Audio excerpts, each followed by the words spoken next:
Hello welcome guys, welcome to GCS சமையல். So இன்னத்து சமையல் நம்ம என்ன பார்க்க போகிறோன்னா கிறிஸ்பியான பொட்டேட்டோ ஃப்ரை எப்படி செய்கிறது தான் பார்க்க போகிறோம். ஓகேங்களா? ஃபஸ்ட்டு அதுக்கு நம்ம அடுப்பில் ஒரு பேன் வச்சு கொஞ்சமாக எண்ணெய் ஊற்றி கொஞ்சமாக கடுகு போட்டுக்கோங்க. கடுகு நல்லா புரிஞ்ச உடனே நான் ஒரு 4 உருளைக்கிழங்கை வெட்டி வச்சுருக்கேன். நல்லா பொடி பொடியாக வெட்டியிருக்கேன். நான் உருளைக்கிழங்கை வேக வைக்காமல் சும்மா கழுவி அதை நம்ம இந்த மாதிரி சின்ன சின்ன பீஸாக வெட்டிக்கலாம். ஏன்னா நம்ம இப்போ எண்ணெயில் ஃப்ரை பண்ணுறதுனால அது நல்லாவே சாஃப்ட் ஆகிடும். ஸோ கொஞ்சமாக உப்பு சேர்த்துட்டு நல்லா வதக்கி விடுங்க. அது எப்படின்னா இந்த மாதிரி ஒரு நல்ல கலர் வரணும், அது வரைக்கும் நல்லா மிக்ஸ் பண்ணணும். இல்லைன்னா பார்த்தீங்கன்னா அது ஒரு மாதிரி காயாகவே உங்களுக்கு ஃபீல் ஆகும்.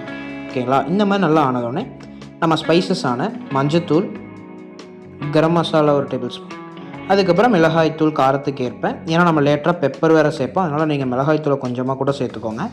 சேர்த்துட்டு 2 ஸ்பூன் மல்லித்தூள், இது எல்லாமே சேர்த்துட்டு நம்ம மறுபடியும் மிக்ஸ் பண்ண ஆரம்பிச்சிடலாம்.